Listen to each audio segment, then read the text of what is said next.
So what I'm going to do is I'm going to, kind of give you a plan, as I said, for 2020, right? I'm trying to keep it simple.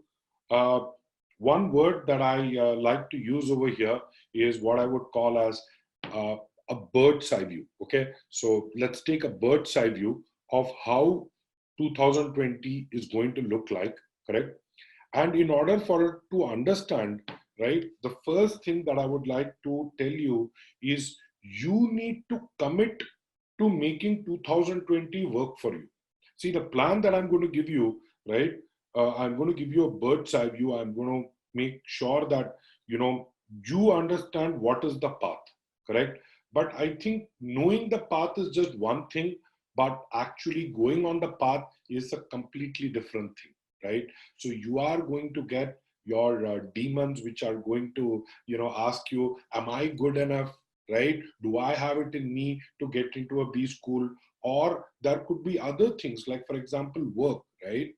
And you could get sucked into a project, or you could find yourself too busy, or some or the other thing happening in life. But what's more important is that I want you, and I'm going to give you about 20 seconds, okay? 20 seconds, that's all, right?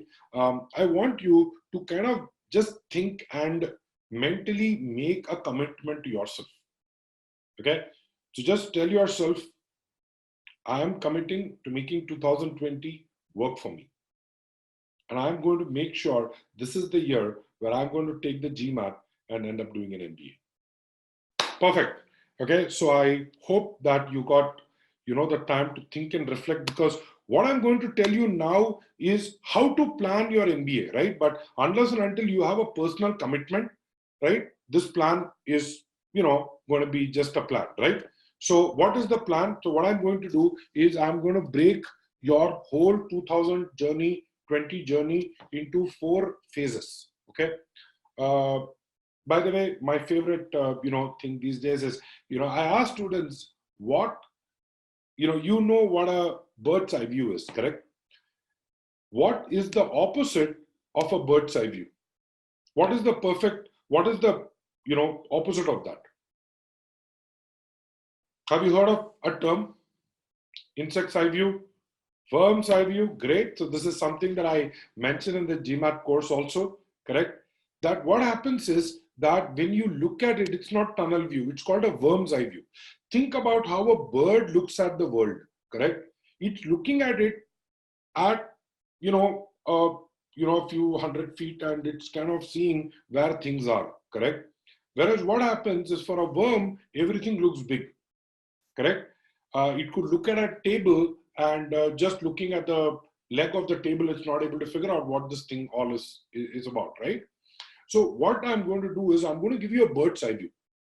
And one thing that I would suggest is, there are a lot of details that I won't get into the specifics, but I'm pretty sure I will leave you at a point where you are only one Google search away, correct?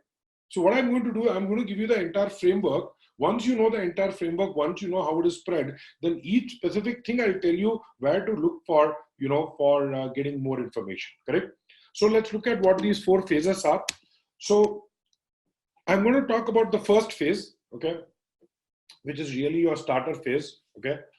And this is the phase that you will do from around January, okay, till about April of this year, okay? So for the next 4 months, 3 months, 4 months, this is the phase that you're going to be in. And I want you to have a single-minded focus to prepare and take the GMAT. So I'll tell you something that people perhaps don't want to hear, correct? And I'm not saying this because I'm a GMAT faculty and I love GMAT or anything of that sort. I'm telling you the truth, okay? So I want you to think about it. Stanford, okay, which claims to be a B school where, it is going to look at people's potential, blah, blah, blah. They say a lot of things on the website. In fact, the interesting thing is, if you look at their essay, the first essay they have is, what do you value most in life and why? Think about it, right? It sounds so poetic. It sounds like, wow, someone is really trying to figure out my inner genius, correct? But here is the deal. The average GMAT score for Stanford is around 740. Explain that to me. If you're looking at all this, kind of human potential or something, you can't explain an average GMAT score of 740. So what it means is B schools are taking people who have higher GMAT scores, right? You want to be the exception. You want to be the guy who gets into Harvard with 680, great. I mean, but then I'm looking at it from a probability perspective. Remember, there are two things, possibility, probability. So students come and ask me, can I get into so-and-so school? I always tell them it's possible. What we are doing is we are working on probability, correct? So your probability is never going to be 0%. Any school in the world, you will have some chance of getting it. But at the same time, no matter how stellar your profile is, you are not going to hit 100%, correct? Your probability is going to be between 0 and 100. In that case, what we are really trying to do is we are improving our probability of getting into a school. I want to put it that way. You cannot really change too much about your life at this juncture. I'm going to tell you how to tweak it, but at the end of the day, it's tweaking, right? It's like you can put on makeup. You can't have plastic surgery done on you, correct? So when you put in your application, right, there are certain things that you cannot change, but one big factor is going to be your GMAT score, right? And let no one tell you that, oh, GMAT is just a number, correct? I give you have my email address, write to me. I will talk to that person, right? So I am absolutely convinced, speaking to admission committees, speaking to various things. Obviously, are there good schools at 680? Sure, there are schools at 680. There are schools at 620. I'm not saying that, correct? There is a school for every score. But as high a score is what is important. Next 4 months, there is really nothing much for you but to prepare for the GMAT. And also remember that you may take the test and may not be happy with your score. So I'm also kind of putting in a buffer of you retaking the GMAT. Correct? So in the event you want to retake the GMAT, please plan for that also. GMAT prep itself, those of you who have been through the crack verbal course, you realize we keep it simple. Theory by itself is not your problem. It's all going to be the application of it, right? And that's where practice matters. That's where you need to hone yourself. Correct? Teaching is the lowest kind of thing, right? Like, I mean, it's very easy to know the theory. The theory that is going to be tested on GMAT, both for quant and verbal, is going to be fairly basic, right? So nothing much to worry. But one more thing that I would like you to do is I also would like you to take out this time to understand the application process. And studying for the GMAT and understand the application process are two different things. Correct? Which means when you're sitting and studying for the GMAT, solving questions from the OG, I don't want you to be, worrying about the application. Correct? But when, you're, let's say, for example, you have some time in the evening, right? You're not studying, you're done studying in the morning, correct? You go to YouTube, you want to watch something, right? So try to watch something. I'll give you some questions, right? So what you can do is think about those questions. Ask yourself, are these questions to which I have an answer, correct? So here is what I will do. I will give you the questions. By the way, this video will be recorded, but still, it makes sense for you to write down the questions, correct? You just answer these 6 questions for me till April. Okay, that's all. The first question I want you to answer is, what is your short-term post-MBA goal? Okay, I want you to be specific. What industry, what domain? I want you to tell me if you have an ideal employer. Do you know what a title in that company is going to be? Do you know what a day in your life is going to look like, right? So that's pretty much what it is. Okay, and I'm going to come back to all of this a little later. So I'm just going to give you the questions now. What is your short-term post-MBA goal? Why are you the best equipped for that role? Which means, what in your background, your education, your experience, your exposure, your talent, your passion, whatever you want to say, what makes you, if you want to be an investment banker, why are you the best person to pursue investment banking? correct? If you want to be a product manager, why you, right? Like you have to talk about how products have been your passion and how you want to kind of, really make a dent in the universe, correct?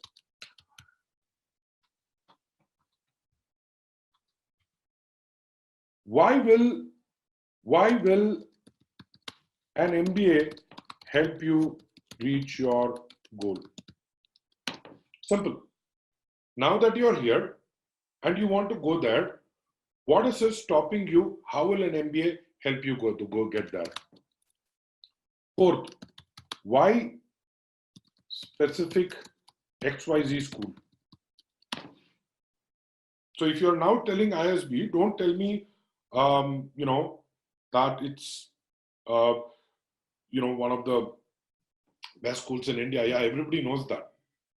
Don't say that they have world-renowned faculty from schools like Wharton and Booth. Everybody knows that. Who are you telling, right? The admission committee already knows that, right? So why a specific? Why you? What is it that resonates with you, correct? Among all applicants, okay, and I would say among all equally deserving candidates, applicants, why should they pick you? Correct? Don't get it confused for question number 2. Question number 2 is you are telling what you have done in your education and experience. Question number 5 is what is your X factor?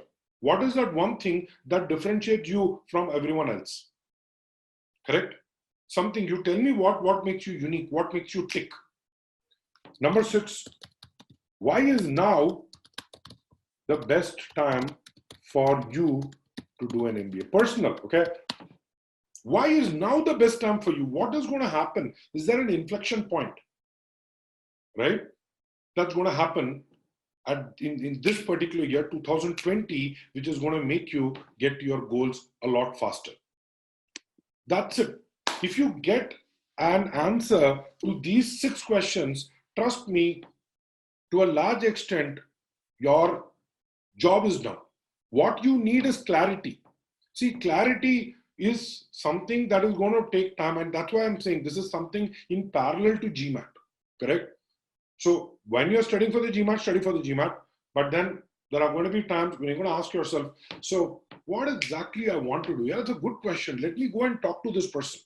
Let me go and connect with this person on LinkedIn. Let me, kind of understand a little bit more, correct? Then you research and you learn about it, and you need to figure out an answer right now, which means 2020. Will your answers change once you have done your MBA? Maybe you realize that your post-MBA goal is not what you thought it was, but it's something else. Sure, go ahead, right? Absolutely no problem.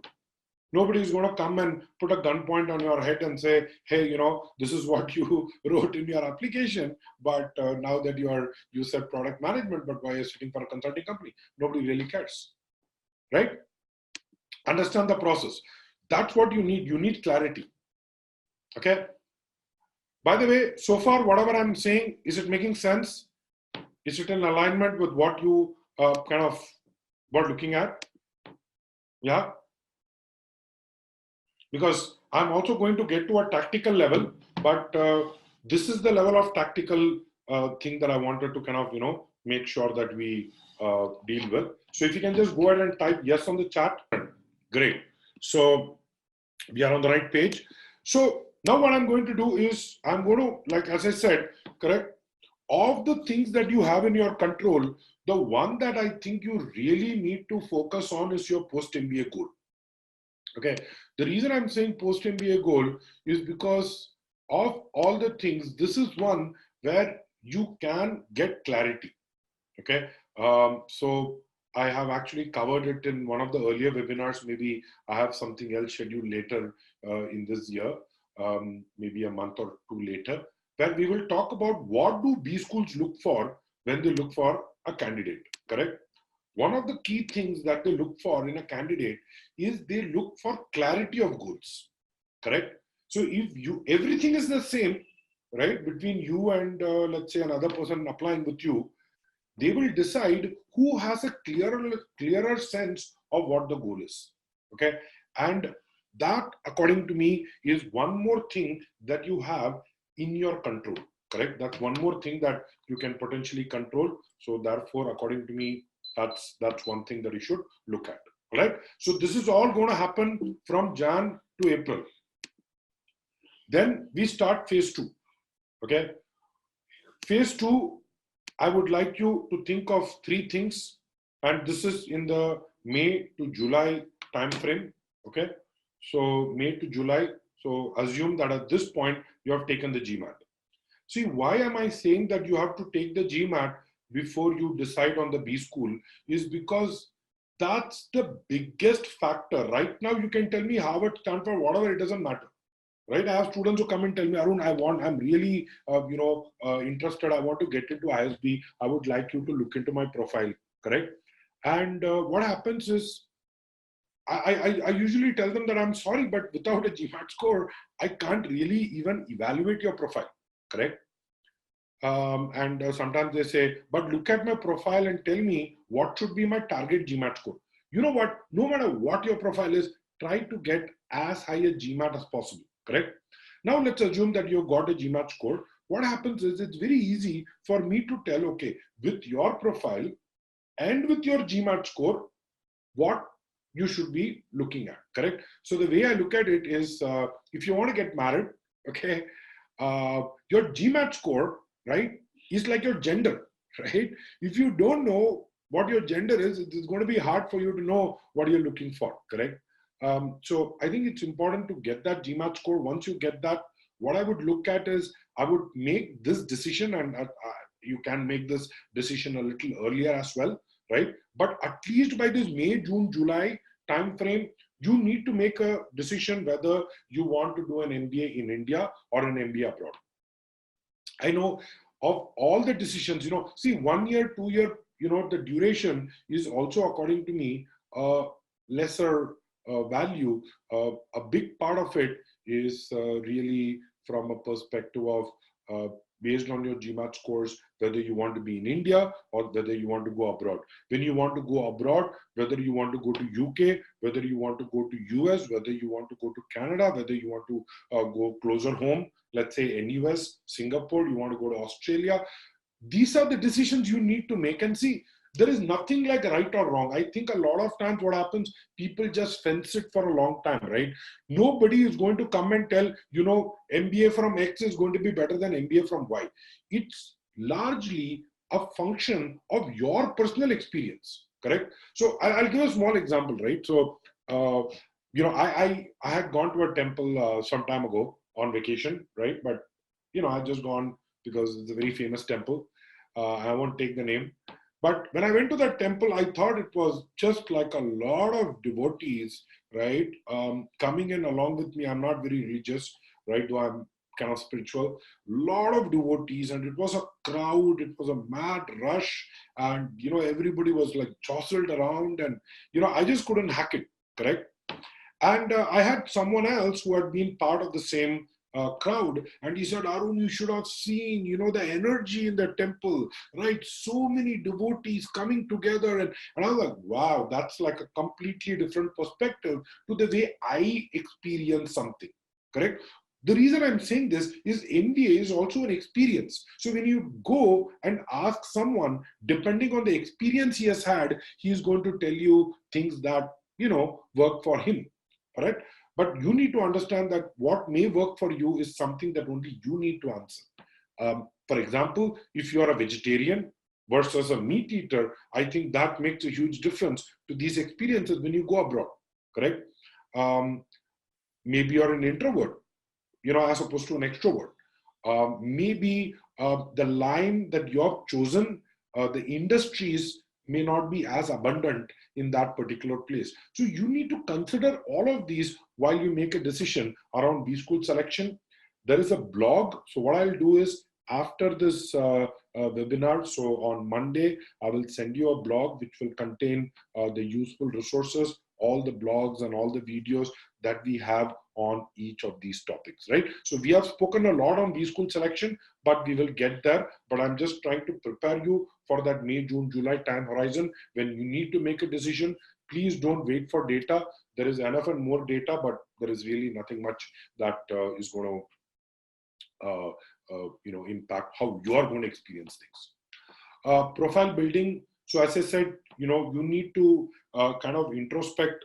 You need to look at your profile. You need to figure out what is the message that you want to give to the B school. See, and this is something that people are, what do B schools look for, and questions around that. And I always tell them that think of B schools as VCs.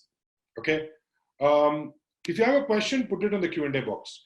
I think of B schools as VCs. These are venture capitalists, right? Because Harvard has 900 seats, correct? Which means every year only 900 people can be called Harvard Business School alumni, correct? Every year only 900 seats. How many people want to get into Harvard Business School? Plenty, correct? Same thing with a VC, correct? The VC is going to bet on a startup. He's going to put his money on the startup that he thinks has the most chance of success. Agree? What do B School admission committee want? They are also doing the same thing. They want to bet on what they think is going to be the maximum chance of this candidate succeeding in his career, right? So using that logic, what you need to do is start looking at B School admission committees as VCs, correct? And the mistake is not to tell them what you think they want to hear, correct? But to actually demonstrate, to show that, look, this is why taking me is a good reason. And for that, as I said, when we kind of work on the application package, so I take on clients every year as well. So the first thing that we sit and do is, what is your messaging? It's almost like if you're in marketing, you understand, right? Like that core message that you want the admission committee to know, so that everything else that you're doing kind of ties around that, correct? So think about your profile, look at what are the blind spots in your profile. For example, it might happen that you might realize that one blind spot in your this could be, you could be a quant jock, you could be a guy or a girl who may be very analytical, correct? Who has got an engineering background, high GMAT scores, Now, what happens when you come with that kind of a background? People end up assuming that you might be one of those, 800-pound gorillas, right? Who would never let anyone else speak in the class, correct? Who would be this chest-thumping guy who would try to hijack all conversations. So if you are very good on numbers, sometimes I usually tell is you need to kind of offset by saying, hey, there is also a human side to me, correct? You also need to say, hey, I have empathy, correct? There is something else about me that I would like you to know. Similarly, if you feel that you are like the very creative kinds who believes in, who does work which involves emotions rather than cold numbers, I would also want you to then pick. So in this case, what I would say is try writing about how you are actually strong analytically. How actually, though it may look like a, so we worked with a candidate who was working with an NGO, right? And despite being an NGO, she said, we crunch numbers, right? Because we need to make sure that whatever we are doing in order for us to make an impact, each rupee of donation that we get has to have the maximum bang for its buck. And she created complex Excel models and she kind of presented it to her manager. So just wanted to say that's what you want to kind of balance out, right? Goal clarity, I've already spoken, correct? And this is also the time when you want to take care of logistics, correct? For example, do you know who you're going to get your recommendations from? Maybe it's a good time to go and talk to that person, right? Approach that person, broach it in a very,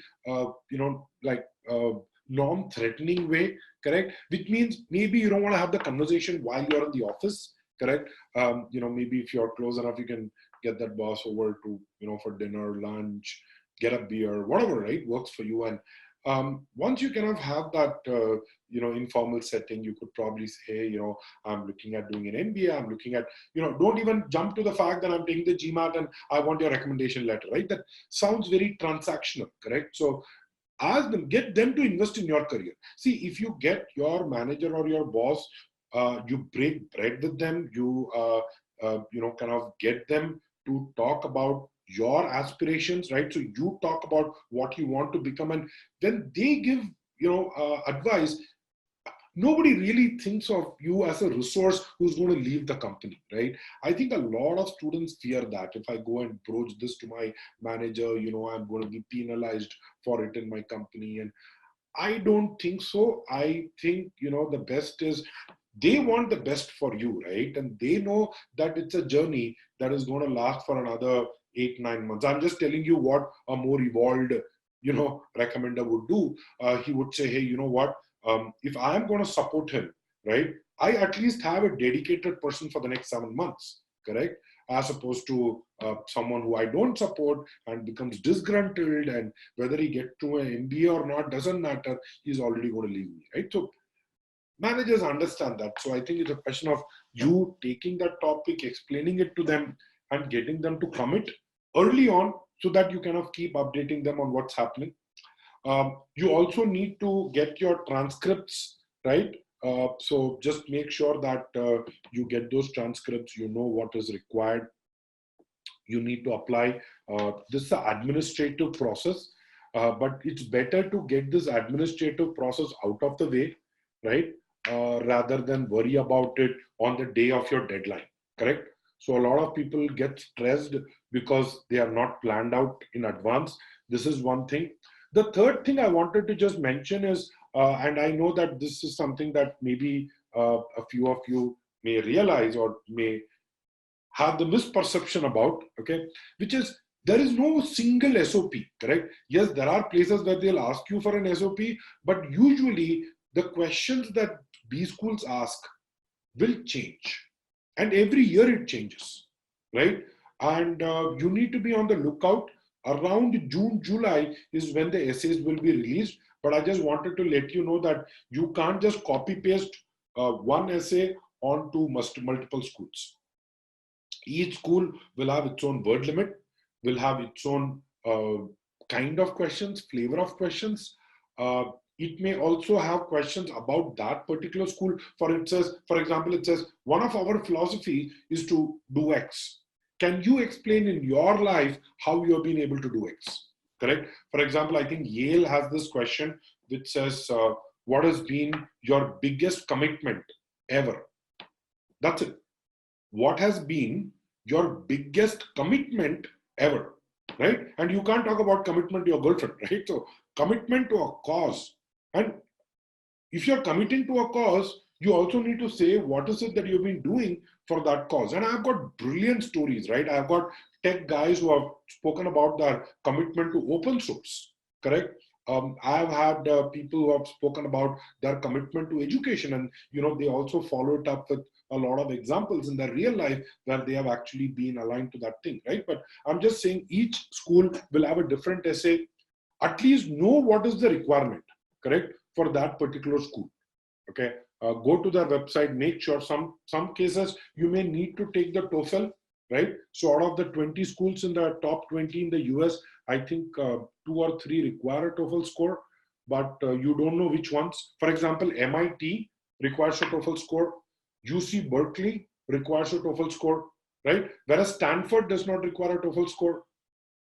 So it's kind of going to be a process. In fact, a lot of schools have also started this thing called video essays. I'll talk about that shortly. So just know what is the requirement for each school, okay? This is going to be your phase 2. This is what you're going to be doing from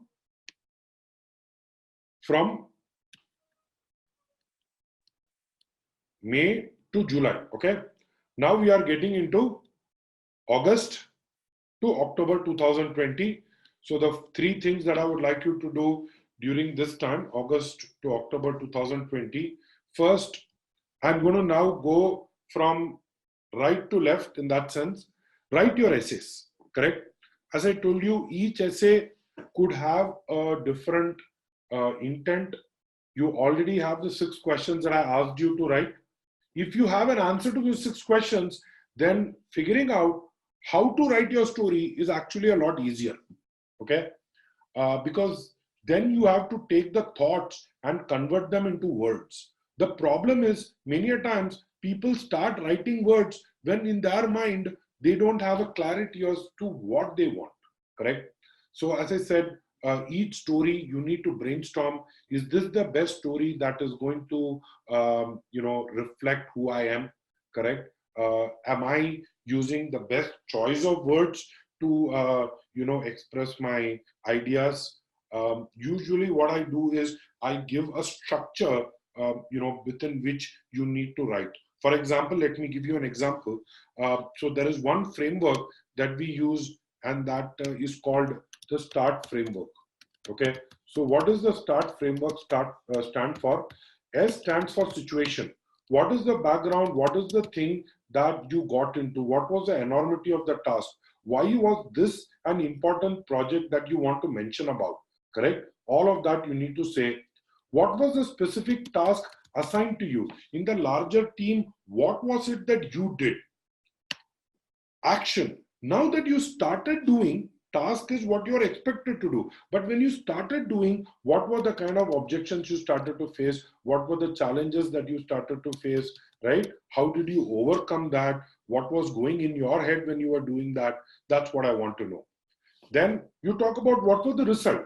See, the result over here could even be a failure, correct? So it's not necessary that everything is a success story. Obviously, you want to talk about yourself, pick the success stories, but I'm just saying that the same question could also be tell me something where you learned from a failure.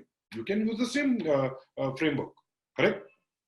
And finally, you have takeaway, which is what was the result personally for me, correct? So this is what it left you with, correct? How did it change you as a person? How are you better equipped today than before you did this project, correct? Or before this particular thing happened to me. So that's the kind of framework. So when I say create a response structure, you need to know what story. So now that you have a story, now you end up putting it in a structure. What is the third thing? Write it within word limit. See, many schools, they have a word limit thing where it can be very tight. In some cases, this word limit could be as tight as 200 words, right? Or it could be 300 words. So whenever you're looking at essays, make sure that you are also in your mind kind of understanding that I don't have a lot of space to explain this. So I have to explain this very tightly within what we have. All right. So that becomes phase 3 ka first part. Recommendation letters, as I already told you, if by this time you have already prepped your recommenders, what you need to do now is you need to simply go to them. You simply need to be kind and just say, I would request your help, correct? If you can, please let me know, you let me know how can I help you. And you need to send them just a link. Okay, you need to just send them a link. You don't need to ask them to write. Earlier, you to have this note to whomsoever it may concern, all that. That's something that probably is required in other places, but most MBA or most master's places, they will give you a link. What you need to do is in your application form, there will be a space for recommender. You need to go and give your recommender's email address. Now, one requirement they have is the email address needs to be an official ID. Okay, they don't entertain Gmail and all that. So in case you have a recommender who's not having an official ID, then you need to write to the B school and figure out that part. But those are ways in which you can tackle it. Okay, don't worry on that. So once you send in the official work ID, the recommender will get a link. Okay, saying that so-and-so person has asked you to recommend for so-and-so school. So then he goes and clicks on that link. He will be taken to a page where there will be a bunch of objective questions of the people that you worked with. Okay, how does this candidate, okay, what do you think of his analytical ability? Top 5%, top 25%, top 50%, bottom 50%. So they have like a bunch of, kind of things. Then they will ask, how long have you known him? In what capacity? What are the strengths? What are the, things that you have given us feedback? Is there anything else you would like us to know? Right? So make sure that you prep your recommenders so you can tell what are the stories that you are writing, what has been your message you want to convey to the B school, and just leave it at that. Your recommender should be someone who kind of gets a sense and based on that is able to, write well. Correct. So one thing about recommenders, pick someone who knows you well and who can write well. Don't pick someone who's just, very senior in the organization, because see, in your company, a VP may be a big deal.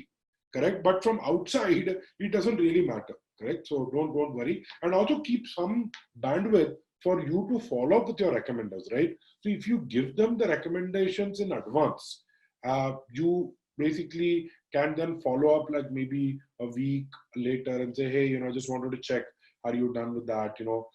Maybe sometimes you can even block their calendar. That's another thing one of my clients did. He would block his boss's calendar, right? 1 hour. Okay. And he would say, work on so-and-so's recommendation letters. And he would say, boss, if you don't mind, I would like 1 hour of your time. And the boss would say, yeah, sure. And he would say, well, not 1 hour to discuss, but 1 hour for you to write my recommendation letters, and that's some of the techniques. Then you basically send in your application. Okay? So what happens in your application is there will be a lot of details people have not you're not factored in this thing. I want to be make you a little cautious. You will have a lot of details, your past employment, how much salary you are earning, why did you leave that job, academic achievement, extracurricular achievement, correct? And, it takes time, especially if you're filling the first few applications, you'll realize it will take a lot of time. So sometimes there could be surprises. In case you wish to be considered for a scholarship, please write an additional essay. Now, you have not factored that in, right? So if you're going to be doing this on a day of a deadline, invariably you'll get things wrong, messed up. Don't take that risk. In your mind, keep the deadline a week before the published deadline. That's all, 1 week before, right? So for example, if it is September 27th right now, for a deadline for a particular school, tell yourself by September 20th, I'll apply. That's all. If you just keep this 1 week buffer, you'll realize that you will, be able to do it in a very stress-free manner. And you'll also be happy that, okay, I ended up this.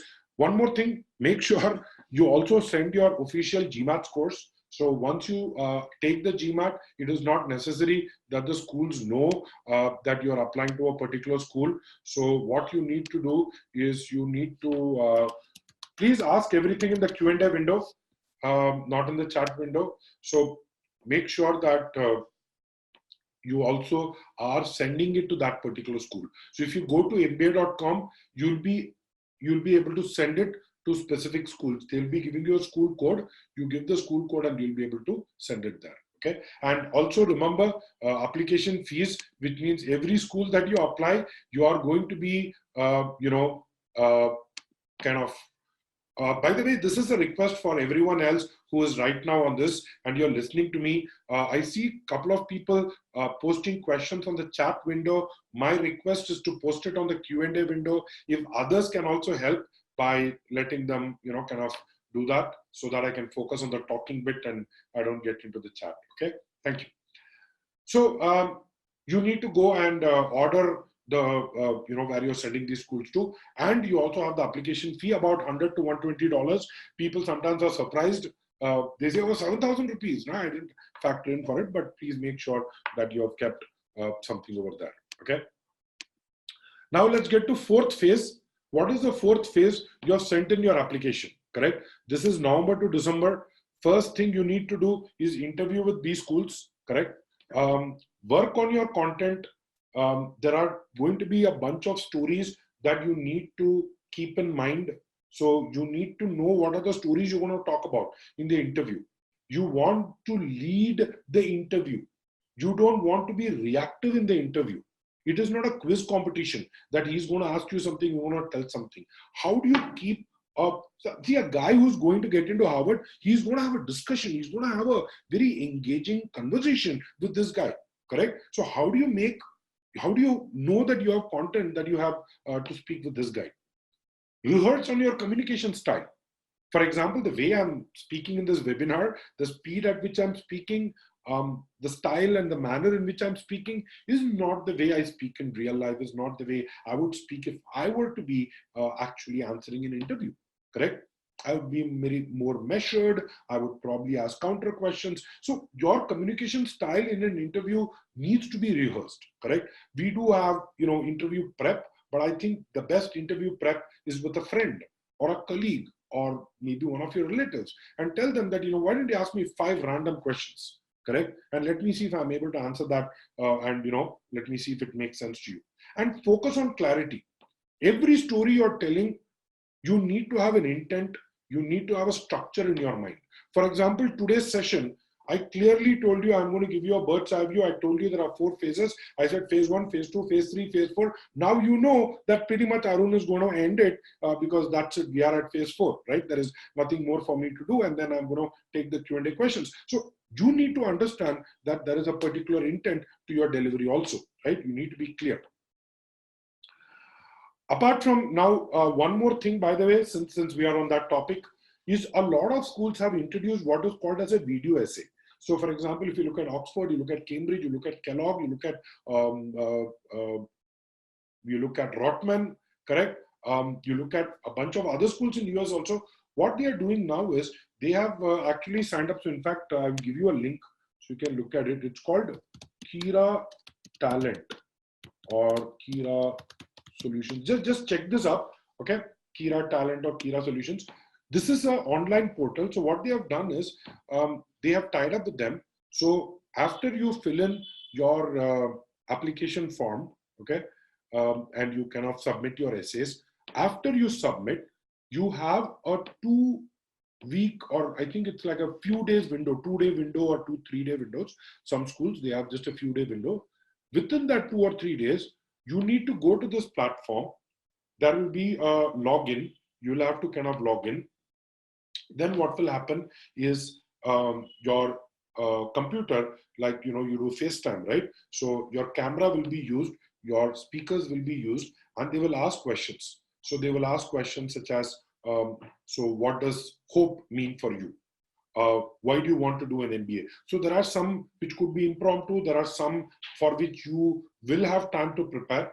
Tell us something about yourself, 60 seconds, correct? So today what is happening is a lot of people, a lot of schools are also using computers to kind of interview, right? To a large extent, an interview is fine, but let me at least get the first bit. Let me at least know whether this guy is able to talk well, whether he's able to articulate his points clearly, whether he's not a paper tiger, right? Someone who looks great on paper, but is not able to sound very convincing on the camera. So that's what a lot of schools are doing. So interview is going to play a big role. Second, there is nothing much for you, but for you to really, I think I'm getting the animation a little mixed up. I just got a couple of wrong clicks and I ended up going somewhere else. All right. So what you do is when you wait for your acceptance on November to December, what you can also do is, so one of 3 things are going to happen, right? By December, you will either be admitted, you will either be waitlisted, or you will be rejected. Okay. Reject in Indian terms, or in the B school parlance, not Indian, B school parlance is called a ding, correct? So if you got dinged means you got rejected. So what I would do is, if I got waitlisted or I got admitted, I would like to, if I'm waitlisted, I would like to see what can get me off the waitlist, correct? What are the things that could help you, work on that waitlist a little better. If you got admitted, great.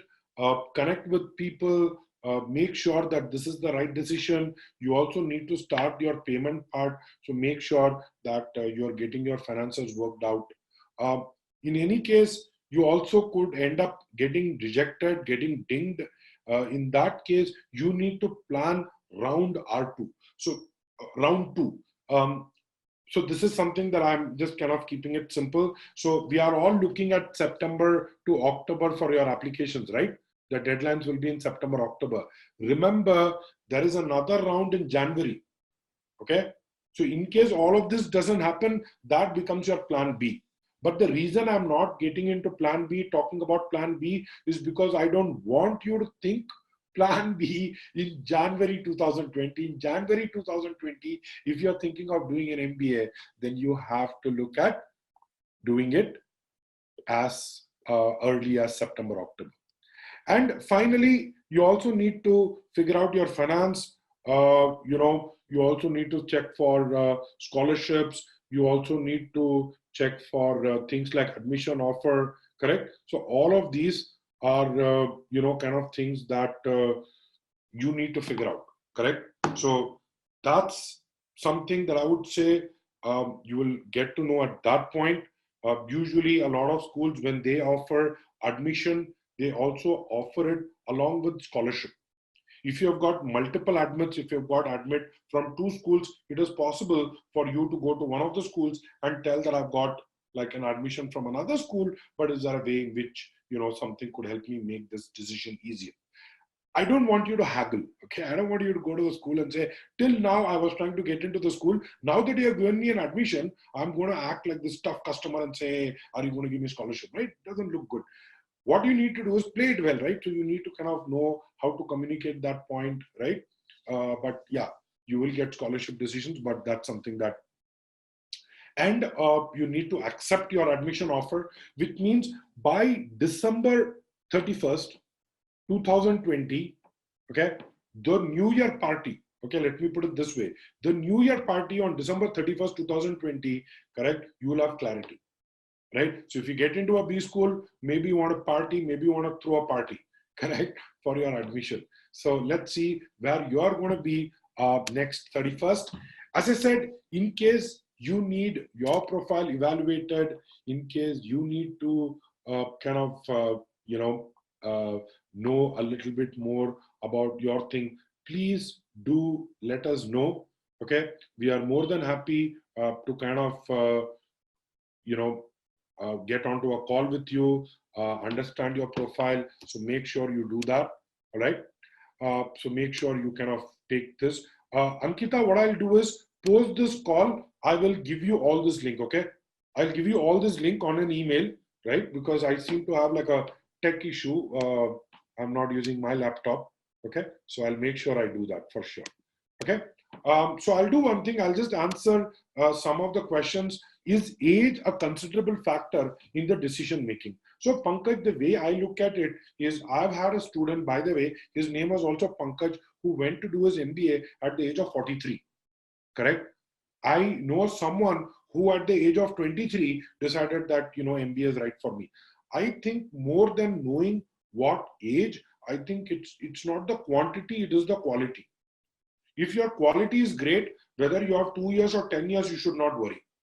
But if your quality of experience is not great, then you should worry. Whether you have 2 years or 20 years doesn't matter. So my answer to that would be, focus on quality, don't focus on quantity of experience. Okay, that's where the age factor also comes up. Javed has a question which is, how to build up extracurricular activities? First question I have for you, do you already have one? Because if you don't have already, you don't have any interest, it's going to be very hard for you to pick up one now. And see, the whole function of an extracurricular thing is something that you truly enjoy, correct? So my suggestion would be, first figure out what you truly enjoy, chuck this whole MBA business out, because it doesn't matter. Javed, really, I'm telling you, in life, it doesn't matter. You're not doing it because of an MBA. It's because you want to live your life to your fullest, to your potential, correct? So if there is something that you really want to do, apart from your job and everything else, pursue that. And if you pursue that passionately, correct, is that something that will reflect into who you are? Yes, it would, correct? For example, I'm just giving an example, like I like to quiz. It tells who I am, correct? Would it mean that I'm going to answer every quiz question you want to throw at me? Answer is no. But still, that's something I'm passionate about. Is that something that people would need to know about me? The answer is yes.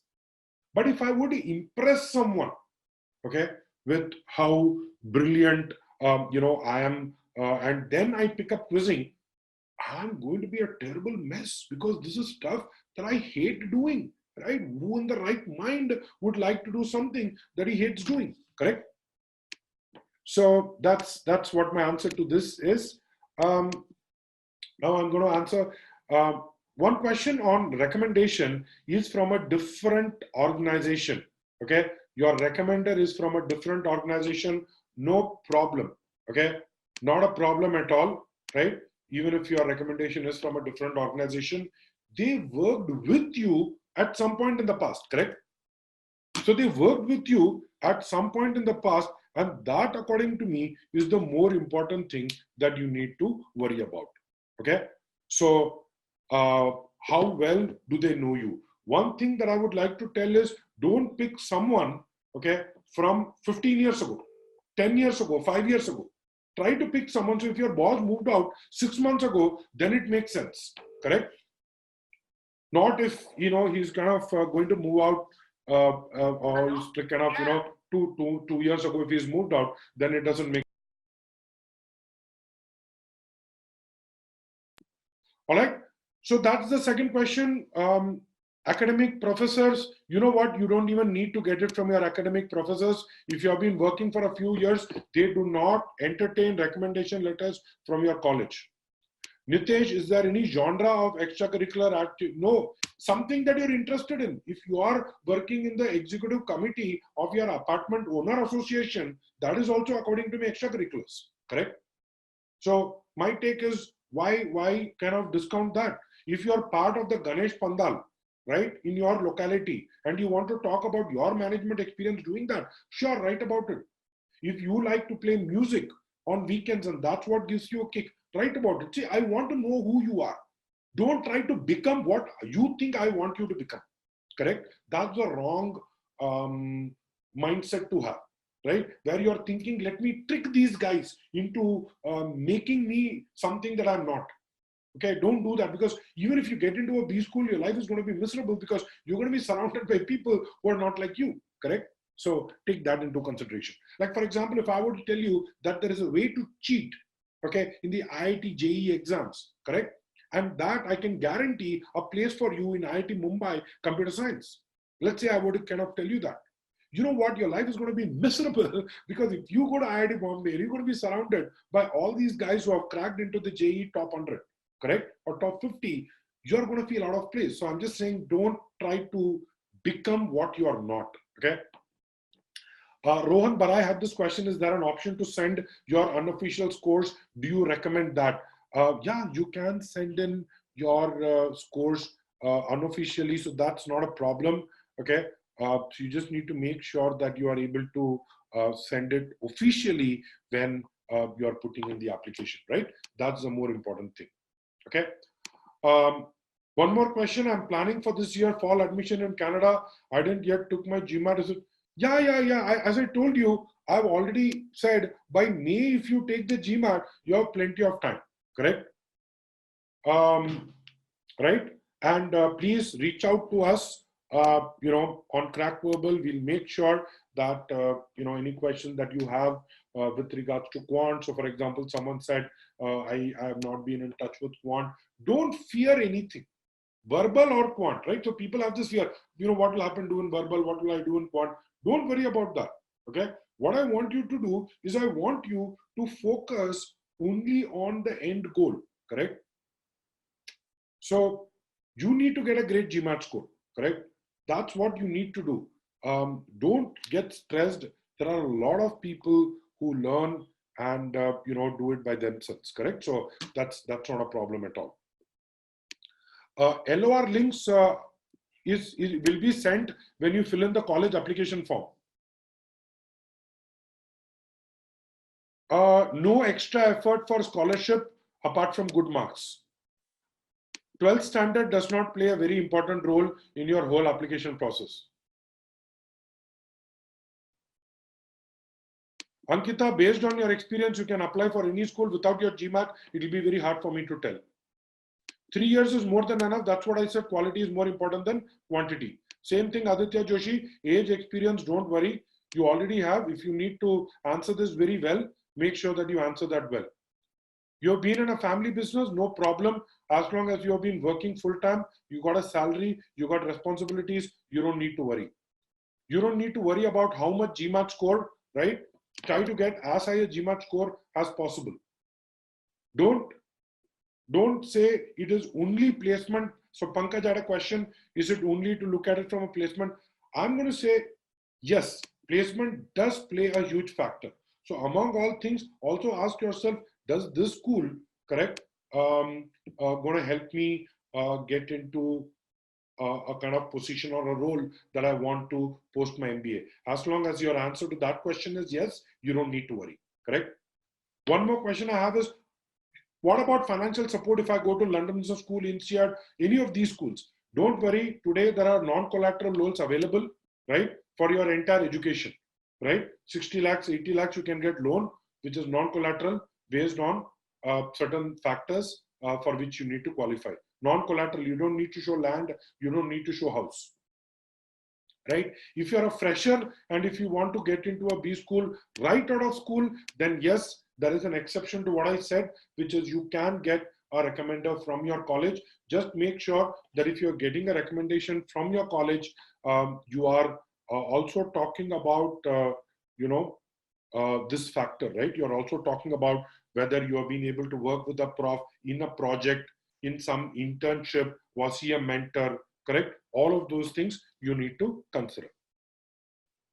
Sunil, okay, this is a classic case, right? You gave me your background, correct? You gave me your experience. You're asking me what are my chances. I cannot tell that. If you have been hearing to this webinar, that's exactly, Sunil, what I said that I won't be able to do. So my suggestion, please get in touch with us as part of, the profile evaluation.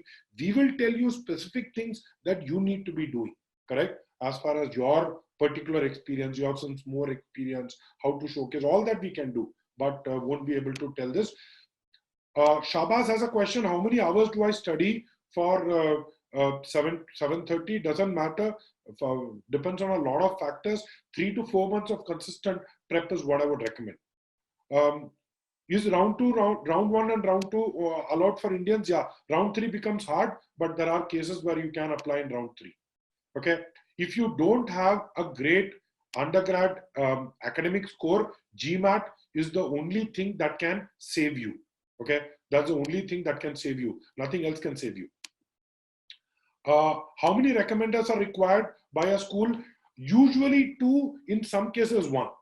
A lot of schools these days are defaulting to 1 recommender, but it is 2 recommenders. Bhavik is asking how to go about answering the 6 questions you mentioned in phase 1.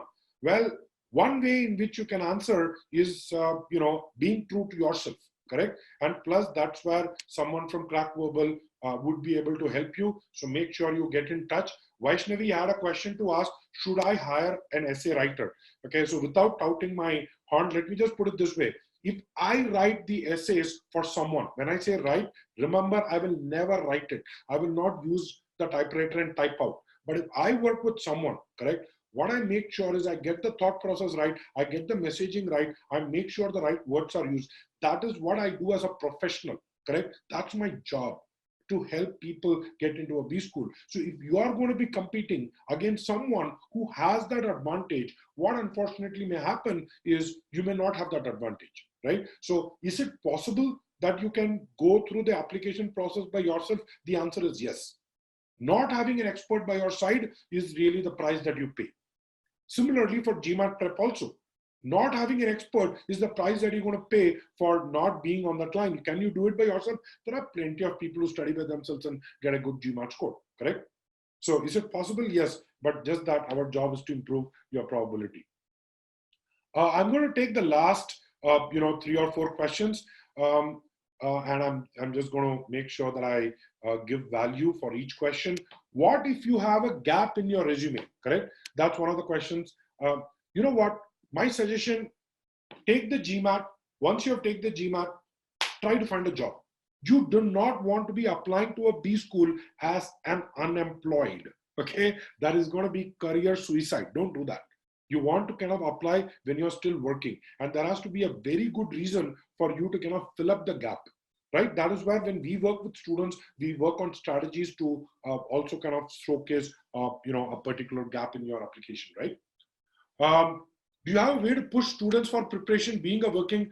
In fact, our whole course, our whole GMAT course, the online course we have started with a facilitator. So you not only get the online course, but you also get someone who will be, kind of your accountability partner, who will be working with you. We also have live sessions. So every week, if you want a dose of motivation, you're going to hear me speak, right? So we got that built into our course. Make sure you kind of talk to someone to learn more about how the course works.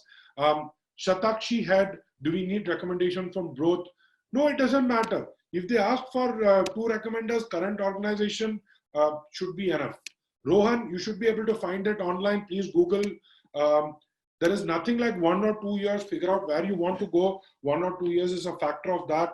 I've already answered what kind of activities you should be doing. There is nothing like a specific school, but someone said I have a 687 years PSU experience. The kind of schools that you mentioned, I think you have a shot at it. There is nothing like 3 years experience. Plus, also remember your experience will be counted at the time of joining the school. 2020 is when you're applying. 2021 is when you're going to join them, right? So they will consider work experience at the time of joining the school, correct? Yeah, Ankur, ISB will consider request for change of interview. If not, we work very closely with ISB. So, we'll be able to help you in case you're a student, get in touch with someone you're working with. Current field is different than the one you did your graduation in. Doesn't matter. No, I'm an English teacher, man. I did a master's in computers.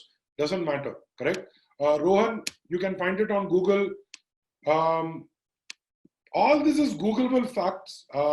So my suggestion, how tough chances of a second MBA applicant? So if you've already done an MBA, I've had students who have done their MBA. The word that we look for is retooling, correct? How can I now show them that there is something else that I'm going to learn from an MBA degree, correct?